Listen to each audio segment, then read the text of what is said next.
G'day and salutations. Today's briefing, Australia's combat ship future. Which vessels? How many? When? The devil is in the detail.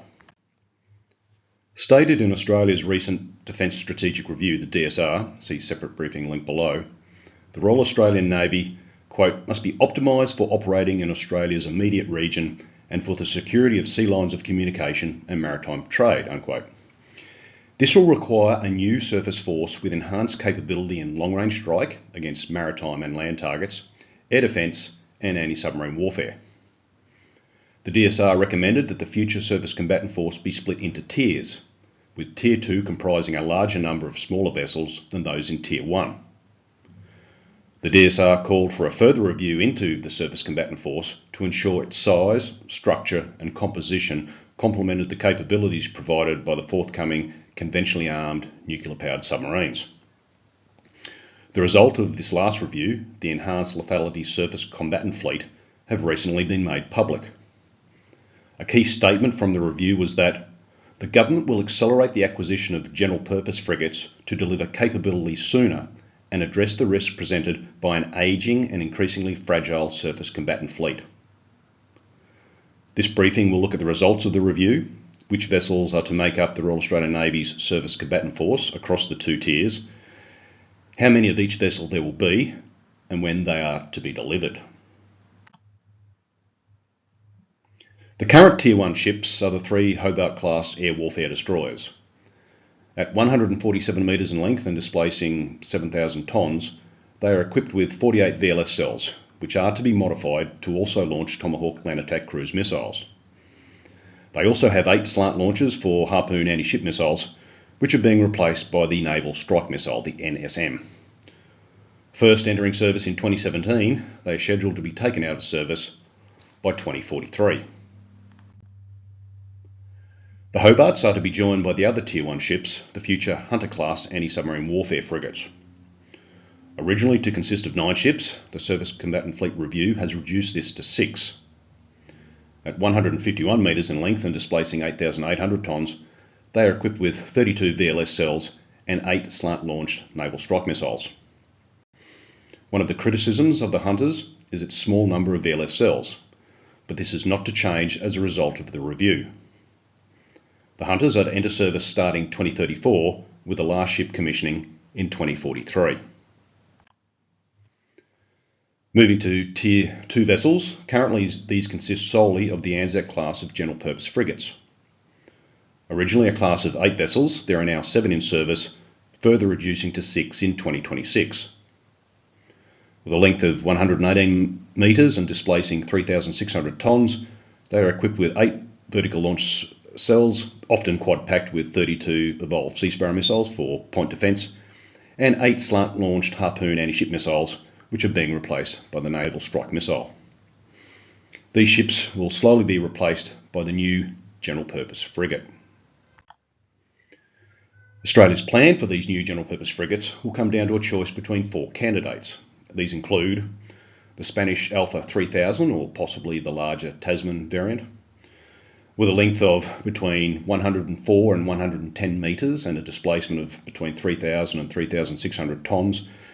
They are equipped with 16 VLS cells and between 8 to 16 slant-launched anti-ship missiles, depending on ship variant. Another option is the Korean Daegu FFX Batch 2 or Chungnam FFX Batch 3 frigate. With a length of between 122 and 129 metres and displacing between 3,600 and 4,300 tonnes, they are equipped with 16 VLS cells and 8 slant launchers. A further option is the German MEKO A200, a modernised and evolved version of the original MEKO 200 on which the Anzacs are based. With a length of 121 metres and displacing 3,700 tonnes, they are equipped with 16 VLS cells and 8 slant launchers.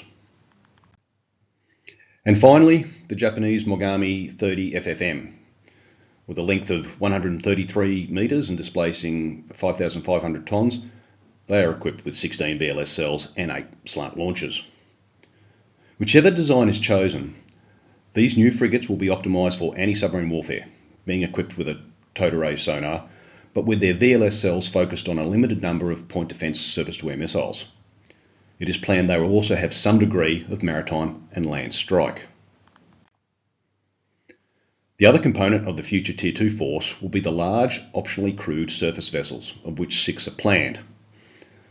These are planned to be the same vessel as that selected by the US for its large unmanned surface vehicle program, which is envisaged to be up to 90 metres or 300 feet in length and up to 2,000 tonne displacement.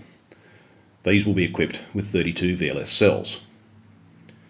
Perhaps better termed as optionally or lightly manned vessels, they will be principally equipped with anti-ship and land attack missiles.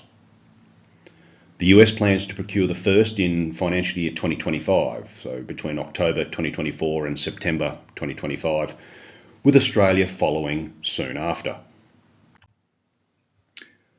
Lastly, the fleet review calls for a total of 25 minor war vessels, which for the purpose of this briefing I'll refer to as Tier 3. The largest of this tier will be the 6 Arafura-class offshore patrol vessels, the OPVs. At 1,640 tonnes, they are only armed with a 25mm gun, require a crew of 40 and have a 4,000 nautical mile range. While the Arafuras are a step up from the Armidale-class patrol boats they replace, they've been criticised for being under-equipped. The original planned 12 has been reduced to 6 due to an assessment that these ships represent, quote, an inefficient use of resources for civil maritime security operations, and that the design does not possess the survivability and self-defence systems to contribute to a surface combatant mission, end quote. If the Arafura OPVs are to be replaced in the maritime patrol role, they might be modified to fill specialist roles such as mine countermeasure or survey work, or passed to other agencies such as Border Force. The other vessels of this third tier are the Cape-class patrol boats. In Navy service since 2017, they are primarily tasked with border protection and fisheries patrol. There are 8 evolved Cape-class patrol boats in Navy service, with a further 11 in the Border Force. At 400 tonnes, they are armed only with machine guns, require a crew of 18 and have a 4,000 nautical mile range. Before we look at the vessels in service and when, just a quick reminder on Australia's area of primary defence interest, where the surface fleet will need to operate. Described as Australia's immediate region, this includes the East Indian Ocean, South China Sea and the Southwest Pacific. The closest Australian naval bases to this region are at Darwin and Cairns. So which combatants are in service and when? I've chosen 3 time periods to illustrate the fleet size. These timelines are as follows. First, 2028, as I've used this date previously for briefings on the US and China's future fleet strengths. In 2028, 3 Tier 1 vessels, all being the Hobart class. Likely 6 Tier 2, all being the Anzac class. And perhaps 14 in the Tier 3, depending on if the Arafuras remain as patrol vessels for the Navy or if they've given to other agencies, together with 8 Cape class. By 2023, still only 3 of the Tier 1 class, being all the Hobarts, the Hunters not yet entering service. Likely 12 Tier 2 vessels, perhaps still 2 of the Anzac class remaining in service, and at least 4 of the new general purpose frigates, and likely all 6 of the large optionally crewed vessels. Tier 3 remains as it was in 2028, possibly 14, depending on how the Arafuras are used. And finally, 2043, 9 Tier 1 vessels, with the 3 Hobarts still in service or though about to be decommissioned, and the 6 Hunter classes all being commissioned. For Tier 2, well, at least 13 and possibly 17 vessels. The Anzacs having been out of service, 7 and possibly 11 of the new general purpose frigates, together with the 6 optionally crewed vessels.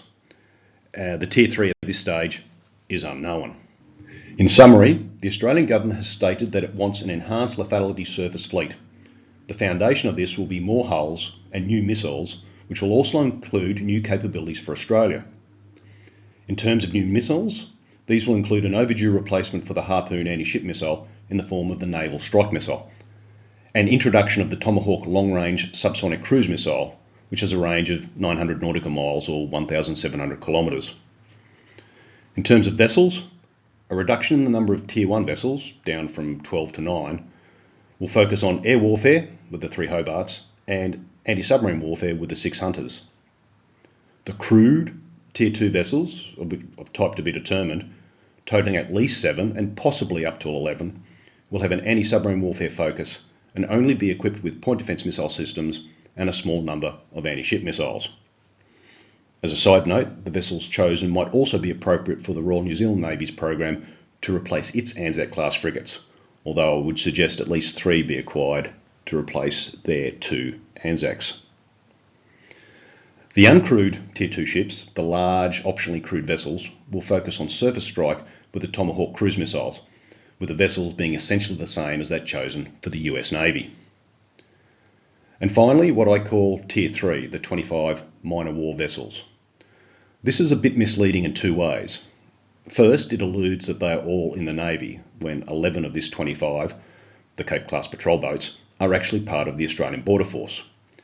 And second, that the review itself states that the Arafura OPVs, which are more heavily armed than the Cape-class patrol boats, do not possess the survivability and self-defence systems to contribute to a service combatant mission. Are these really war vessels? Australia's planned enhanced lethality fleet is consistent with the trend in Western navies towards operating a larger number of smaller vessels, including uncrewed ships, rather than a few large, very capable but expensive vessels that require large crews. Areas of concern for this new plan include the timeline for introduction to service of the ships and the number of weapons carried by each vessel. Will there be enough vessels? Will they carry enough weapons for high-end conflict? That concludes today's briefing. Thank you for watching. Happy to take suggestions for future briefings from subscribers, so please subscribe, like and share. Until next time, Vale de Cero.